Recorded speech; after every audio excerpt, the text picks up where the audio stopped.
Bakit ka nasuspindi? Ayun nga po, nag-report yung kliyente. Hindi mo ba question ng kliyente, ma'am? Bakit 65 lang to?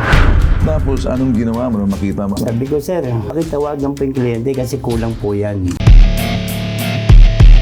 Pambansang sumbungan, handa kang ipaglaban ang programa ng ating buong sambayanan. Ikaw ba'y kinukonsidera mo na ikay empleyado ng Lalamove or driver partner kayo? Driver partner po. Okay. So, ang ibig sabihin, nagkakasundo kayo doon sa sinasabing mga kasunduan or kondisyones ng pagiging partner driver ninyo sa Lalamove. Opo. Okay. Nagkaroon tayo ng problema rito, parang lumalabas, nasuspinde ang inyong, siguro nasuspinde pagiging driver partner nyo. Ano bang dahilan kung bakit nasuspinde kayo? Ano bang sinasabi nila rito? Ayun po siguro pagkakamali na hindi inaasahan kasi nagbayad na pala sa app yung kliyente. Sa app. Then tinatanong ko yung warehouse man, sabi ko pakitanong sa kliyente kung ano. Nung di-deliver mo yung sinasabing baggage, siningil mo ba or nagbayad na sila? Well, actually po, tinanong ko po na nasaan po yung payment kasi yung binigay niya sa akin 65, hindi po yung nasaan ko kasi nakalagay doon 601. 600 na nakalagay doon. So, in other words, nung pagka-deliver mo sa kliyente, tinanong mo na nasa yung Yes payment. po. Tapos, anong ginawa mo nung makita mo? Ano bang nakita mo sa resibo? Tinanong ko, 601 po kasi yun eh. Tinanong ko, nasaan na po, hindi po ito yung dapat ko makuha. So, in other words, ang sa resibo na dapat ang babayaran 601. 601 pesos. Dapat, di ba? Pero ang binayad niya, inabot niya sa iyo is 65. Okay. So, nagbase ka doon sa resibo na dapat babayaran ng 601. Kasi sabi niya, pagka-deliver mo, tsaka ako magbabayad. Tama. Alright. So, anong nangyari dito? Ba't ka nasuspinde? Ang sabi ko po kasi sa warehouse man, sir, pakitawagan yung kliyente. Okay. Tumawag sa aking babae. Tinanong niya kung lalaki babae. Di tinawagan niya po. Ang tagal po namin naghintay. Sabi ko, sir, pakitawagan naman ulit. Nung mga siguro matagal-tagal na, lumapit sa akin yung warehouse man, siya nagsabi sa akin na magbibigay na lang siya sa Gcash ng 500. Nakita mo sa resibo 601. Tinawagan mo ang kliyente, sabi ng kliyente, pagdating dito babayaran kita. Pero ang inabot sa'yo ng kliyente, 65 pesos. Tama po. Hindi mo ba question ng kliyente, ma'am? Bakit 65 lang to? Ang usapan po kasi namin nung kausap ko sa telepono, Yung kliyente. Apo, magbabayad ng Cash. magdadagdag sila ng para sa taong sinabay sa sakyan. Okay. So, bumalik ka sa warehouse. Apo. Dala-dala mo lang yung 65 pesos. Ayun po ang inabot sa akin. Yun ang inabot sa yung 65 pesos. Dala-dala mo yung 65 Apo. pesos. Sa halip na 601 pesos, Yes po. 65 pesos dala Yes mo. po. Dumating ka sa warehouse, tama? Yes po. So, anong ginawa mo sa 65 pesos? Hinintay ko po yung kabuuan ng bayad. Pinabi mo 65 pesos lang. Sabi ko, bakit po ito lang? Pinakita mo. Siya naman po nagabot. Yung transaction po kasi Alright. namin, bali 2 tao. Yung kliyente sa telepono, yung warehouse man, siya yung physical sa warehouse. Okay, sino nagbayad ng 65 pesos? Yung po sa warehouse man. Yung So, warehouse hindi man. yung kliyente? Hindi po. Ang warehouse man nagbayad sa'yo ng 65 pesos. Inabot sa'yo. Yes po. So, ano nangyari pagkatapos na? Sabi ko, sir, pakitawagan po yung kliyente kasi kulang po yan. Ay, sinabi mo kulang ng Balik kulang po yan ng pinakabayad na principal amount na 601. 601. So, kung 65 pesos less 601, magkano yun? Parang Hindi po, sir. dumarating. Yung 65 pesos daw po kasi, bayad daw po yun sa tao na sumakay sa sasakyan. Sinong tao? Yung tauhan po nila. Okay. Yung may dala po ng basura nga Alright, po. sige na, okay na natin. Bakit ka nasuspindi? Ayun nga po, nag-report yung kliyente. Ang lumalabas po, nagbayad siya sa app. At the same time, nagpadala pa sila ng pera. Hindi ko naman sila pinilit magpadala sa akin. Pero nagpadala sila sa'yo. Nagpadala po sila sa akin. Niling mo ba sa kanila, padalhan mo ako ng bayad? Hindi po. Sila nagpadala sa'yo. Yes po. Magkano pinadala sa'yo? Una po 500 sa Tapos? Gcash. Okay. Tapos may Sa nilapag Gcash mo? 500 po sa Gcash. So, nilabas sa Gcash mo pinadala. Saan mo dinala yung Gcash? Yung 500? Manasundan pa ba? Yung may inabot po siyang 101, nilapag niya sa upuan ng sakyan. Sino naglapag? Yung mismong warehouse man din po.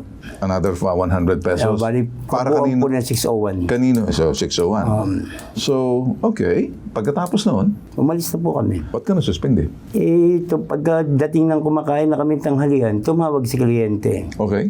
Sabi ko, sige po ma'am, yung sa bangko, binalik ko sa kanya yung 500. So, hinihingi ng kliyente yung sa GCash. Yes po, hindi binalik ko po. Hindi mo ba dapat sinabi dun sa warehouse man, meron nagbayad sa akin ng 500? Hindi mo ba nasabi sa kanila, binayaran Sir, ka ng 500? kasi nagpadala din ako ng screenshot. Pinadala ko yung conversation namin ng warehouse man. Pinadala ko yung conversation namin ng Okay. kliyente. Okay, so, ganun pa man, sinuspindi ka pa rin. Yes po. Nang dahil dyan, Dahil dyan, dumating po ako dito kasi ilang beses na pa akong pumunta sa kanila para sana tanungin yung sinatawag nilang investigation para may bigay so hindi nangyaring investigation? Hindi po nangyari investigation. Para makuha ng kanang side. Opo, para mga Parang magkaroon ng due process. ng due process. Right to Tama explain. po. Okay. Itong statement ng Lalamove. The Lalamove ay platform na hinahangad ang pantay na pagtugon sa mga hinaing ng customer at driver na gumagamit ng app.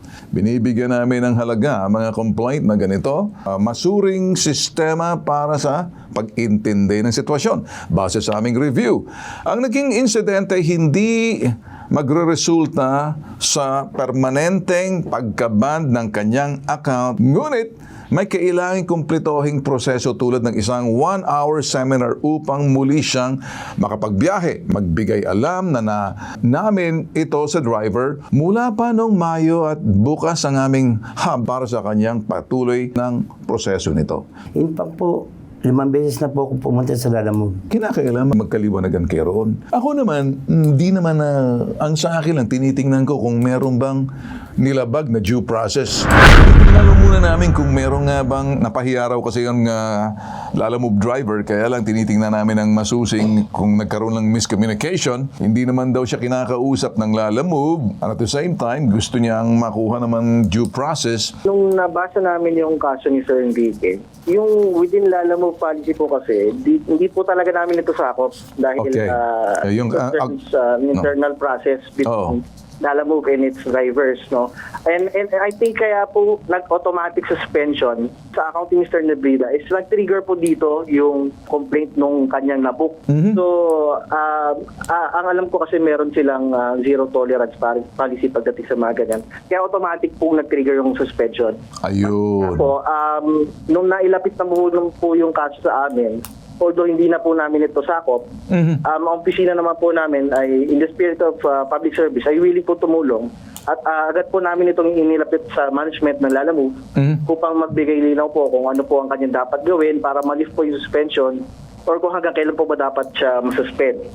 At kung tama po ba yung pagkakasuspend sa kanya. Alright. Sir. Kumbaga, naging maingat kayo kasi unang-una may mga patakaran silang sinusunod. In the spirit of fair play naman kami, ano? In the spirit of fair play, tinawagan din po namin ng Lalamove. Nagsabi naman sila na kung maaari, mag-clear daw muna si Enrique Nebrida dahil may mga kondisyon yan, may undertaking sila dyan between Lalamove rider, Lalamove rider or driver or partner and Lalamove. So, siguro ang pinaka-best advice natin dito, Reggie, papuntahin muna natin si Enrique para mag-clear muna ron. Kung hindi siya talaga pinakikinggan, sinasadya, at ayaw pa rin, sabi niya, hindi raw siya pinakikinggan para man lang daw, nasuspindi agad siya. So what's the next move kung ayaw pa rin siya papuntahin doon? Yes po, opo. Yun nga po, in the spirit of public service, we will assist Mr. Enrique po para magkaroon po ng linaw yung suspension Ayun, sa okay. kanyang account po. Alright. Well, with that, Reggie, maraming salamat sa paglilinaw din, ha? Salamat po, sir. Alright, ganito na lang gagawin natin. In the spirit of fair play and public service, patas na laro, patas na, pangangasiwa rito, patas na mapakinggan ang magkabilang panig ginawa natin dito. Hindi kami nakikialam. Ang aming suhestyon ay pumunta ka roon, patunayan mo na andito ako. Gusto kong linisin ang pangalan ko. Kung ano man paglilinaw, kung meron man akong nalabag, hindi ko sinasadya, ayusin natin to. Tanggalin yung suspension ko. Kaya lang may kondisyon doon. Hindi ko alam kung ano mga kondisyones na pinarmahan ninyo. Okay ba sa iyo? Okay po sa akin, ginawa ko na po yun. Hindi, patunayan mo ulit, pumunta ka roon. Napakita ka talaga na pumunta ka, na siya naman kadahilanan, kung ayaw ka rin pakinggan, sulatan mo sila. Dapat sumagot sila sa iyo. Apo. Alright? Kasi kung hindi na namin alam kung suspension ba yan o termination, hindi ko alam. Mapunta muna tayo roon. Mas maganda kayo muna mag-usap kasi Naintindihan ko po. labas muna kami. Kasi hindi ko talaga nakita kung ano yung inyong mga undertakings or agreement, ha? Apo. Nare-respeto namin yan. Kaya po sa inyo ko lumapit kasi alam ko mas maririnig ako pagka kayo ang... Well, I'm sure maintindihan din ng lala mo pa, no? Eh, pumunta ka sa Bitag, eh. Iba ang Bitag, eh. Napo, Iba ang siyempre, pambansang iba po sumbungan. si Mr. Benton po. Oh, Iba yung bitag. Maraming salamat sa Opo. tiwala mo, ha? Yes po. Sa pambansang sumbungan, handa kang ipaglaban ang programa ng ating buong sambayanan.